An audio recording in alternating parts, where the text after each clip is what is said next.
Apple Card is the perfect card for your holiday shopping. When you use Apple Card on your iPhone, you'll earn up to 3% daily cash back on every purchase, including products at Apple like a new iPhone 16 or Apple Watch Ultra. Apply now in the Wallet app on your iPhone. Subject to credit approval, Apple Card issued by Goldman Sachs Bank USA, Salt Lake City branch. Terms and more at applecard.com. Apple Card is the perfect card for your holiday shopping. When you use Apple Card on your iPhone, you'll earn up to 3% daily cash back on every purchase, including products at Apple like a new iPhone 16 or Apple Watch Ultra. Apply now in the Wallet app on your iPhone. Subject to credit approval, Apple Card issued by Goldman Sachs Bank USA, Salt Lake City branch. Terms and more at applecard.com.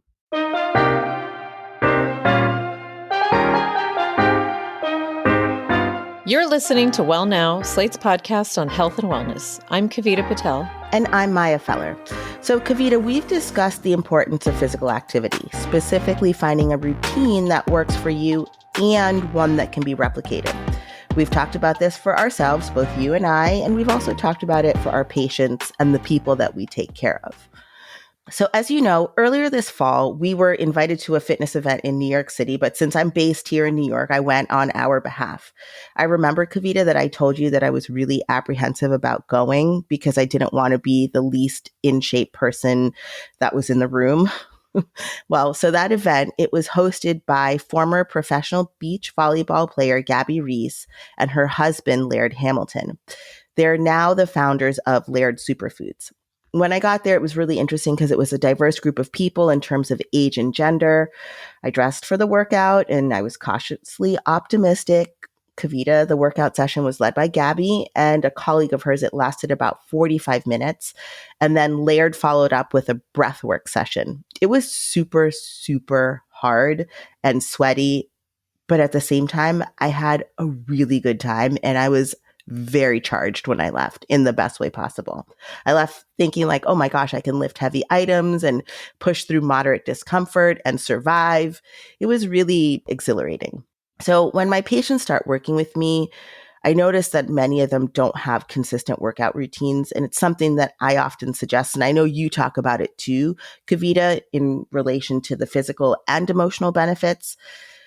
So I remember that this summer you covered the Olympics and you've worked with the NBA. Tell us a little bit about those experiences and what you've learned about athletics. Yeah, Maya, it's funny because I think a lot of people, including me, assumed that elite athletes at this level they're just superhumans. And there is some truth to that. They are superhuman. I'm not going to ever dunk like LeBron James ever in my life. And so there's just something about the physical characteristics of a sport and somebody's talent in that sport that certainly set them apart, Michael Phelps, et cetera. However, I think the thing that surprised me about whether it's professional athletes like in basketball or professional athletes, through performance in the Olympics is that they have two things in common. The first is what I would call grit. And it's really about a mindset where it's not that every single time they present on the court, they have to win. It's just they show up every single time and they know that it is going to be one of a million times. Now, maybe that millionth time is at the Olympics for the gold medal, but it is consistent. And they know that there's going to be long periods sometimes of losses, track and field where someone is not qualifying one time and doesn't get a chance for another 4 years. So you see these incredible perspectives. So one was grit, that kind of ability to, think about something in the long run. And then two was they're just like us. They don't love working out every day. In fact, the NBA, a lot of the Olympics basketball team obviously were professional. They're professional NBA athletes themselves. Steph Curry, LeBron, Jason Tatum, et cetera. The list goes on. They all talked about how they didn't like to work out every day, that they really were miserable getting up in Paris or in Lyon or wherever they were playing and doing 4 hours of practice. But obviously they had to do it. So I was a little shocked because I thought, well, don't you love basketball? Isn't that why you're a professional basketball player and you're in the Olympics? And no, we don't like it all the time. In fact, we really dread it. And they were joking about how some of them, not to be named here, actually didn't want to wake up. And they would have to go and they knew what room he was in and they had to go knock down his door, basically. So, they're just like us. There are days I don't want to get up. I know you don't want to get up and run. And I think that just surprises people because they're human. And it just speaks to the biology of trying to find time, taking care of yourself, even when it's their jobs. So, Maya, what's your experience working with patients or the people you take care of? How do dietitians help people find a fitness routine? So yeah, I mean, as like the nutrition professionals, like people often think we can't talk about or we shouldn't talk about working out, but believe it or not, they go hand in hand. So like as I was listening to you, I'm sitting here going, well, how are they fueling? What were they eating like before? And then what did they eat after? Starbucks. I can tell you that. No, They went to Starbucks before. no. I mean, I'm sure they had some sort of juicy, squirty things. Starbucks before, Starbucks after. I can tell you that much. Oh my gosh. I have to tell you, Kavita, some of the Broadway performers that I work with, it's the same thing. I'm like, friends, no Starbies. Like, absolutely not. Like, I want you to have some protein and some veggies. But yeah, so when we're working with people, I do, for like the everyday person, talk about the guidelines and the recommendations. And I know you say it too, like get outside for a minimum of 30 minutes if you're an adult. Ideally, if you're a kid, get outside, or it doesn't even have to be outside, but you need to move your body for 60 minutes. And then as you get older, you really have to strength train twice a week. I mean, so we share these guidelines and suggestions, and then we talk about nutrition in relationship to the type of physical activity that people are engaged in.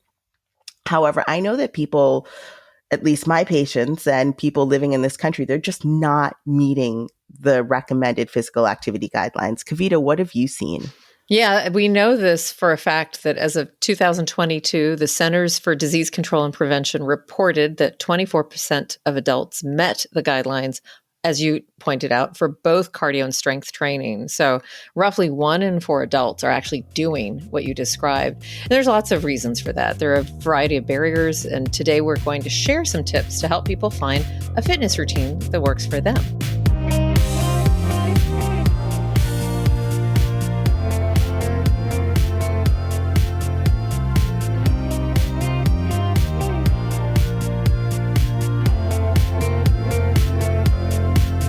So after the break, we'll bring in Gabby Reece, retired professional volleyball player, who will share her athletic journey. Stay tuned.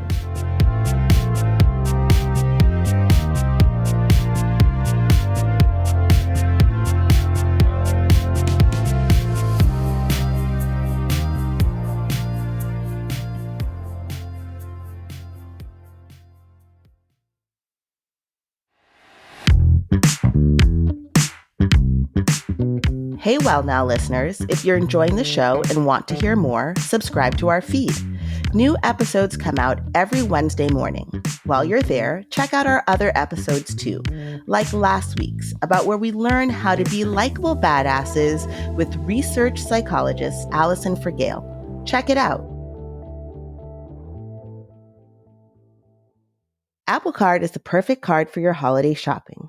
When you use Apple Card on your iPhone, you'll earn up to 3% daily cash back on every purchase, including products at Apple, like a new iPhone 16 or Apple Watch Ultra. Apply now in the Wallet app on your iPhone.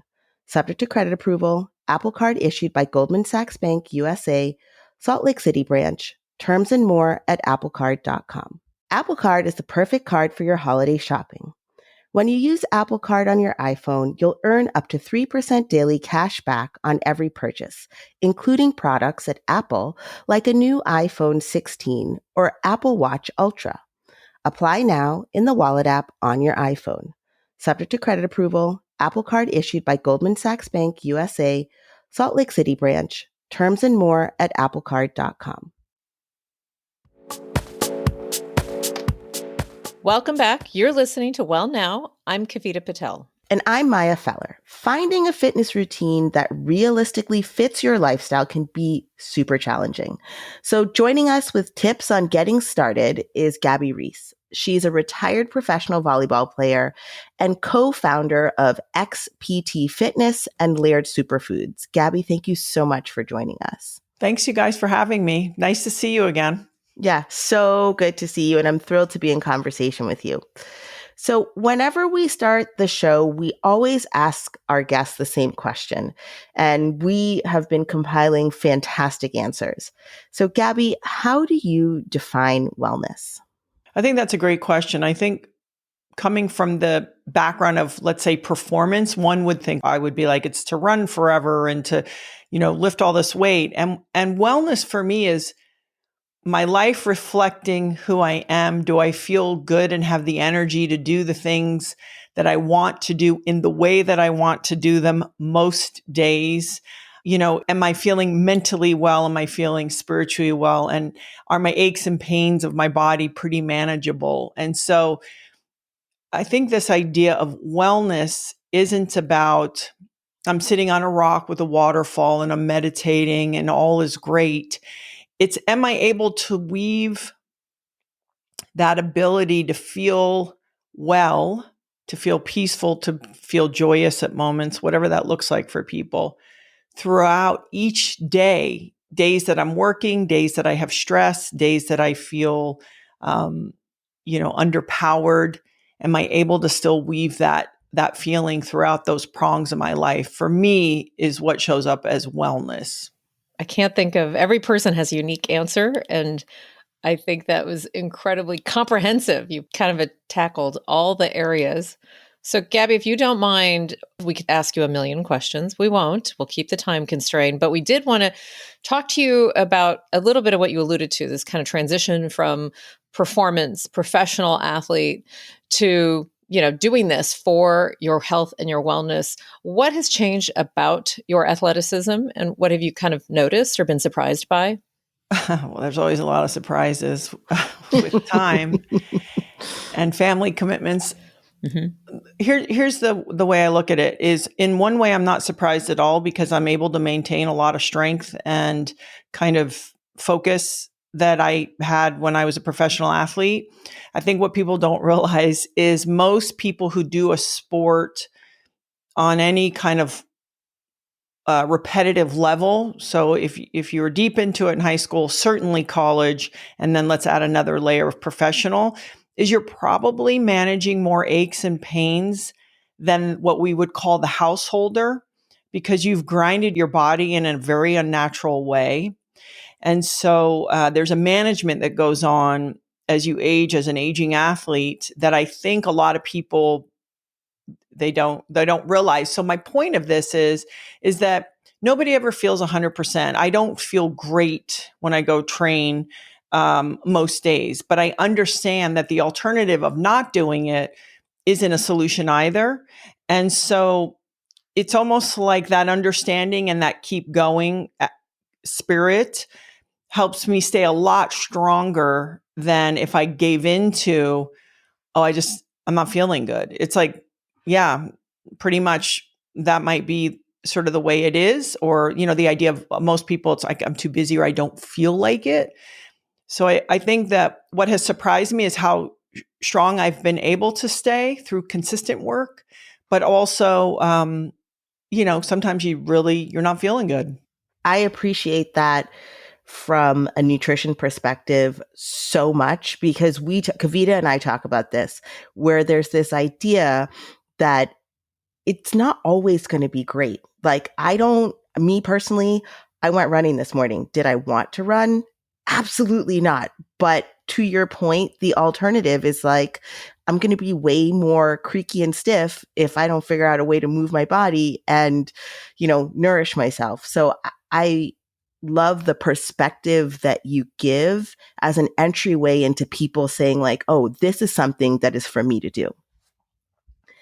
So, Gabby, you alluded to this, that professional athletics, it's like you're performing on this level that is like nothing else. What has your athleticism taught you about you in relation to your health and wellness? Well, right off the top of my head, what I do know is, because I have been injured, right? Like most athletes have some kind of surgery at some point in their career and play after. And I've often joked that part of my passion for wanting to encourage people to find their own, let's call it wellness practice, is that when you are injured and you think, I don't know if I'm going to be able to get off the toilet on my own, and I can't get across the room really quickly because I've had this surgery. What it does is it teaches you early, when you have a lot of time to build in these best practices, that you don't want to lose your health. So right off the top, I can say that sport has shown me the gift that being well and being mobile and being able to be independent is. I didn't need to be 80 to learn that. I could get whiffs of that in my 20s. And then it's understanding that you don't get there. You don't arrive. It's just a thing that you practice every day, like making your bed or brushing your teeth. And you get a relationship with that repetitiveness, and you get a relationship with the moment that you sort of feel like I don't want to, you get skills to go, and I put that person in the back seat, and I put the driver behind the wheel that's going to get us there. And just kind of some of those skills to keep going. That is absolutely something that point of keeping going and having your own kind of mindset about staying motivated. Gabby, that's something that, if you don't mind, how do you stay motivated? Maya mentioned, I think all of us can relate to that sense of getting up and not wanting to do something. And for many of us, most of us, we don't. And that creates then kind of, a drop off and sticking with a routine, an exercise routine, a diet, a nutrition kind of regimen. How do you stay motivated during the different phases of your life and your career? I want to first acknowledge that I have a huge advantage, which is coming in through athletics, and having part of my job tied to this makes it so much easier, right? Because most of us are pretty diligent about our work. So I want to create that kind of caveat because I acknowledge that. Having said that, what I have learned over time is I've taken the emotion out of it. I've structured a plan. And I've been talking a lot about this lately, is everything around wellness is something that we do over there, separate from us. I don't have that mentality. I look at my exercise life the same as I look at the time I spend with my children, as my nutritional life. So they're not separated from who I am. I've integrated them into my day-to-day life. And I sort of lost the vernacular of, if I get time to, it's like, yeah, no, that's what's getting done. And having said that, I think it's backed into our values.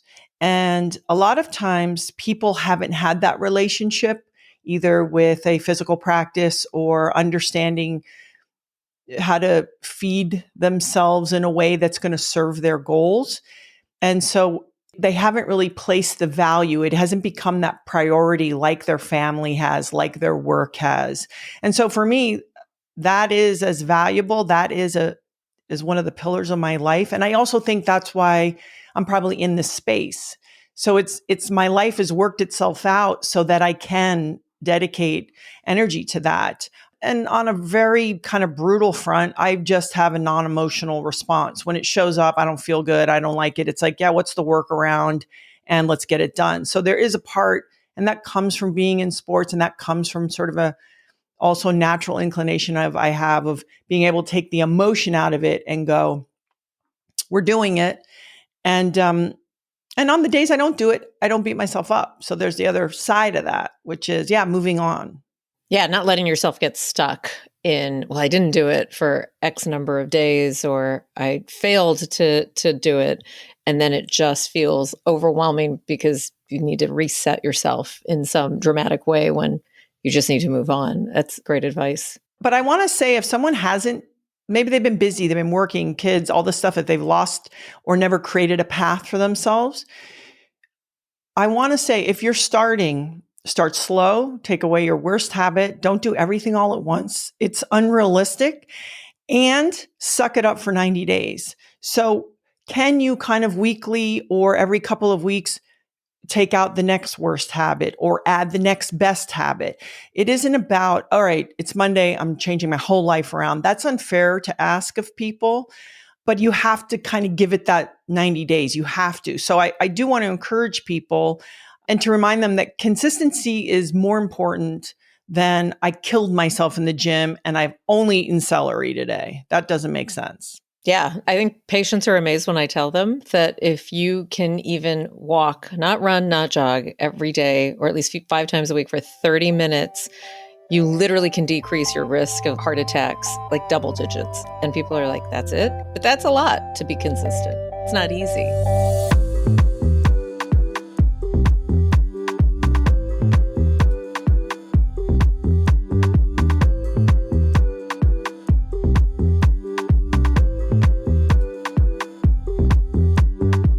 We're going to take a break here. When we come back, we'll hear more from Gabby Reece on transitioning to an everyday athlete. Stay tuned.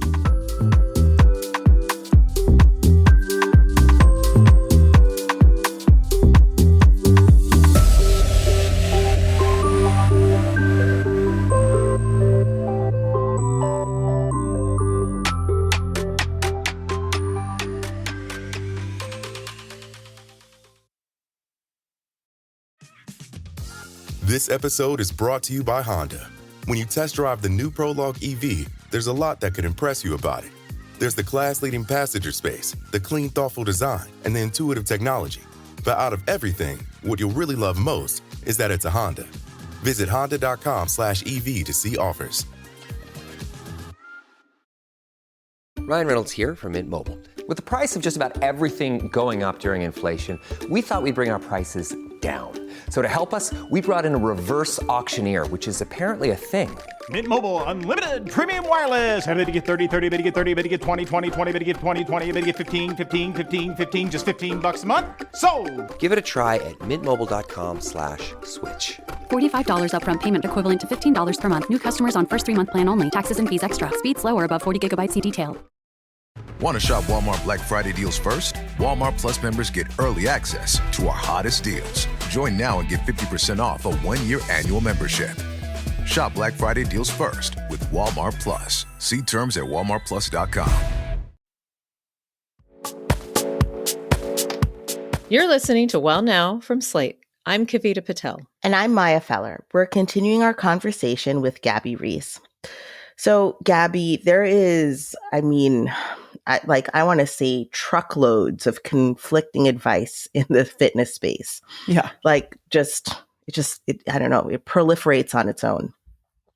What are some of the common mistakes that people make when they're trying to develop a personalized fitness routine outside of saying, I'm going to do it all, or that, I'm going to jump into it and do this magical transformation?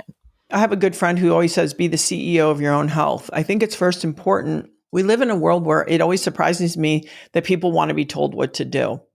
So within that, it's sort of like curate your best experts, but you've got to experiment. So for example, if someone is eating animal protein, I was taught a long time ago, 25 years ago, for a week, make that the center of the plate, and then have a few carbohydrates and a lot of vegetables. See how you feel, see how your elimination is, see your energy, everything.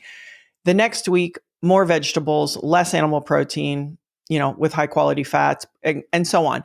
And so what I want to invite people to do is, we are more similar than we are different. This is true as human beings. But in the case of what's going to make you feel good and sleep best and feel recovered and not make you gassy and, all these things, that's really going to be on you to do a little bit of homework and feel it out. So you can use all these experts and these gurus out in the world to get input and ideas and inspiration. And I think that's great.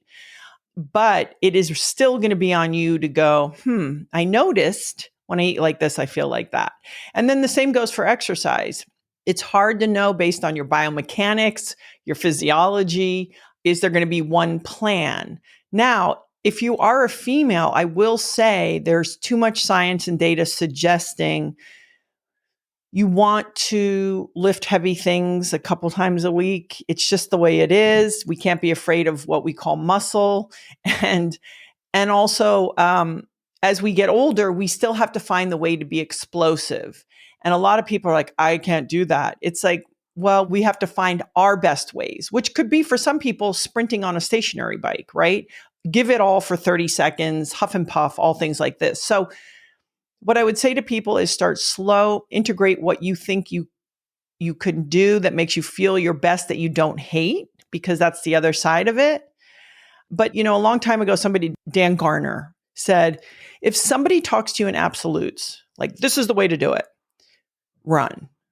It's not the way it works. And we're different people week to week, certain times of the month, certain times in our life. So it's also something to keep paying attention to and modifying. Let's click down on that comment about women in particular lifting heavy weights or just building muscle in general. Yes. Do you mind, Gabby, you've done this before, but do you mind just telling our listeners a little bit more about the benefits of weightlifting and building muscle in women in particular? Well, if they ever, like Dr. Gabrielle Lyon talks about it being should be like our ninth organ, right, is muscle. So, this is the stuff that supports us for independent long-term living, for, hormone health and balancing. Like women are sitting there doing cardio, day and night. But if you really want to be an efficient burner of calories, even though that's a myth in itself, right? You're not going to exercise the cookie off. Like, let's forget that. That's not how it works.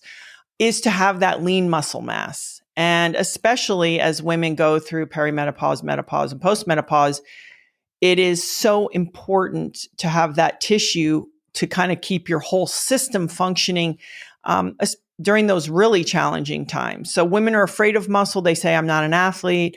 I don't want to get too big, whatever the million things.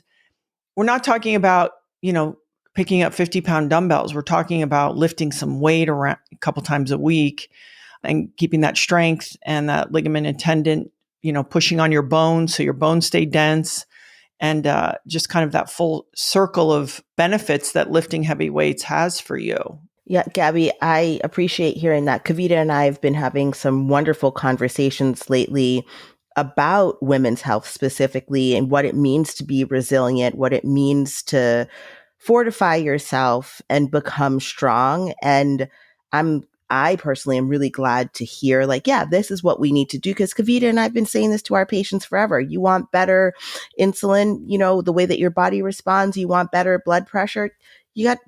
You need lean body mass. And it doesn't mean that you've got to be bulky. Bulky's fine if that's what you like, but you got to lift. So I'm thrilled to hear that that's something that you deeply believe in and that you talk about. Well, we worship being, I put it in air quotes, skinny. And I think most importantly, the notion of vitality and health. I feel like women are so strong already in all that they're managing, right? Like they're managing so many things. And yet the avatar that houses the spirit and houses all this stuff that they're getting done and putting all these people before them and being, 6 different people in their lives, they don't want to reinforce. I just call it building the metal to kind of help you, like you said, fortify all the things in the world. And I'll give myself as an example. I'm 6'3". Right now I'm weighing 180 pounds.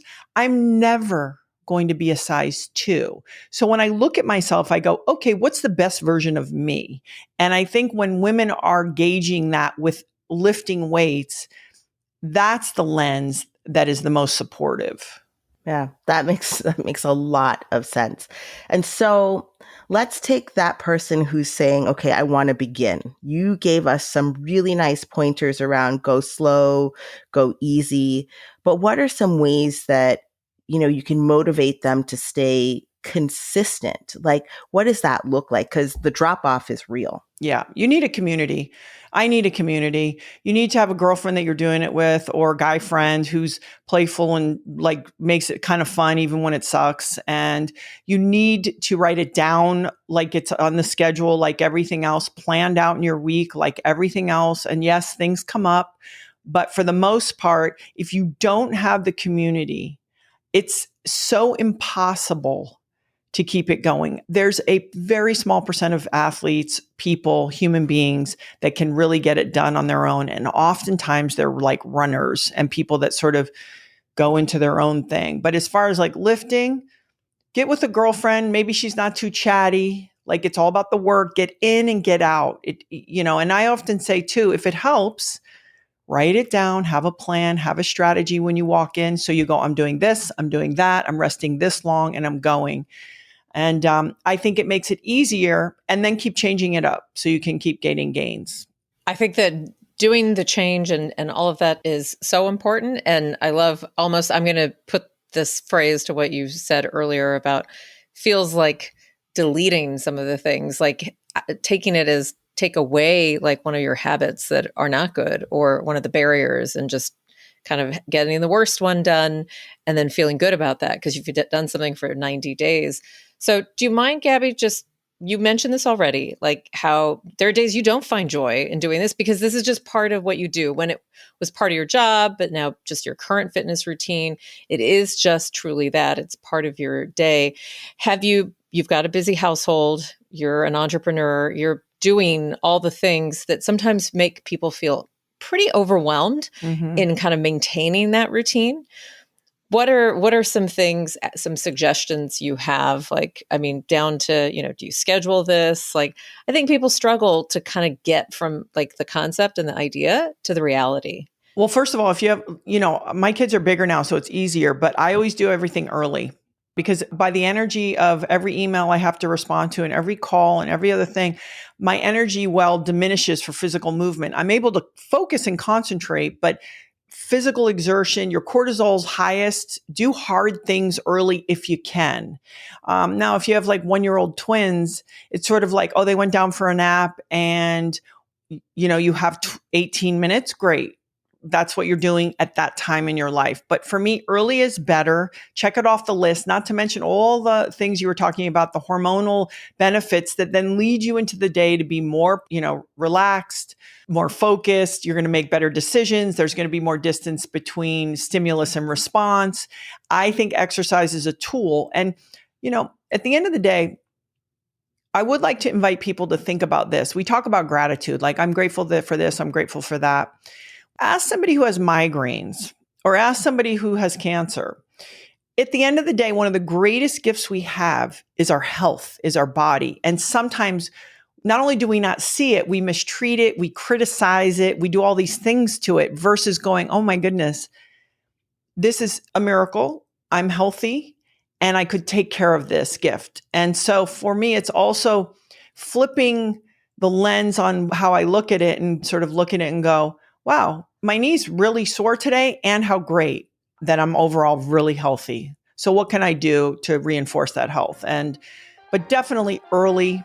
And again, switch it up, isolate things. If you're going to do cardio, great, do it over here. If you're going to lift, do it another day. Don't try to do everything all the time. It's not effective.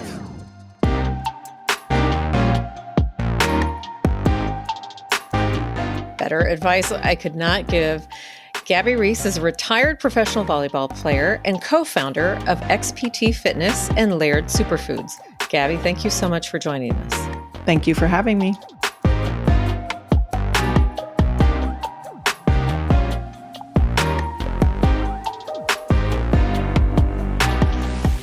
That's our show this week. Well Now is produced and edited by Vic Whitley-Berry. Ben Richmond is Slate's Senior Director of Podcast Operations. Alicia Montgomery is Vice President of Audio. We'd love to hear from you. Email us at wellnow@slate.com. If you want to support this show, consider becoming a Slate Plus member. You'll get to listen to Well Now ad-free, as well as hear bonus material from our show and a ton of other Slate podcasts. Like this week, members have another episode already in their feed. And if you want an inside look at Gabby Reece's own personal fitness routine, you won't want to miss this one. But don't worry, if you're not a member yet, you can subscribe to Slate Plus on Apple Podcasts or Spotify. For more details, visit slate.com/wellnowplus. And be sure to tune in next Wednesday as we tackle another part of the wellness industry. I'm Kavita Patel. And I'm Maya Feller. Thanks for listening.